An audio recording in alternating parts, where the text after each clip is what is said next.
தேசிய திராவிட முன்னேற்ற கழகத்தினுடைய நிறுவன தலைவர் மரியாதைக்குரிய கேப்டன் விஜயகாந்தன் அவர்களை அவருடைய உடல்நலம் குறித்து விசாரிப்பதற்காக மரியாதை நிமித்தமாக அவரை சந்திப்புக்காக நாங்கள் வந்திருந்தோம்.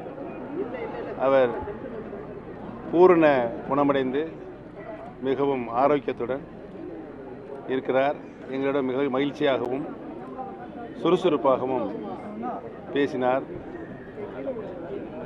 நாங்களும் நீங்கள் எப்பொழுது போல் எப்பொழுதும் இன்றும் நாளையும் உடல் ஆரோக்கியத்துடன் நீடூடி வாழ வேண்டும் என்ற எங்களுடைய அபாவையும் விருப்பத்தையும் நாங்கள் வாழ்த்துக்களையும் தெரிவித்து வந்திருக்கிறோம்.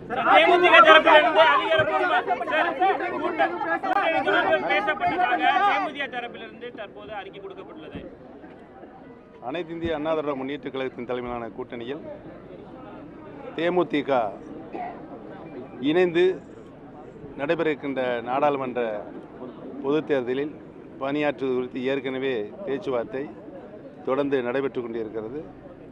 இன்றோ அல்லது நாளையோ அது ஒரு நல்ல முடிவை எட்டப்பட்டு முதலில் உங்களுக்குத்தான் தெரிவிப்போம் என்று தெரிவித்துக் கொள்கிறேன்.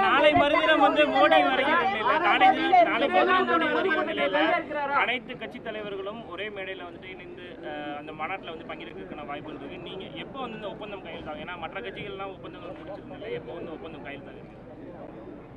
6ஆம் தேதிக்குள் கூட்டணி பற்றிய அனைத்து கட்சியினுடைய முடிவுகளும் உரிய முறையில் நல்ல முறையில் அறிவிக்கப்பட்டு நாளை மறுதினம் 6ஆம் தேதி மாண்புமிகு பாரத பிரதமர் அவர்களுடைய கலந்து கொள்கின்ற அந்த பொதுக்கூட்டத்தில் மாபெரும் பொதுக்கூட்ட மாநாட்டில் அனைத்து தலைவர்களும் பங்கேற்று இன்றைக்கு நாட்டில் இருக்கின்ற பல்வேறு பிரச்சனைகளை பற்றியும் நாடு இருக்கின்ற இன்றைய சூழ்நிலையில் இந்திய திருநாட்டிற்கு யார் தலைமையேற்றால் நாட்டிற்கு நல்லது என்பது குறித்து தங்களுடைய எழுச்சி உரையை அவர்கள் ஆற்றுவதாக இருக்கிறார் என்பதை தெரிவித்துக் கொள்கிறேன்.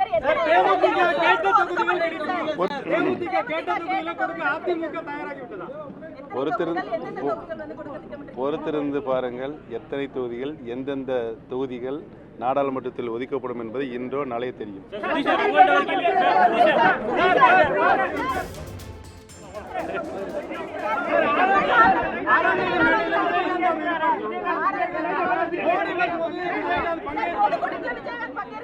உறுதியாக இருப்பார்.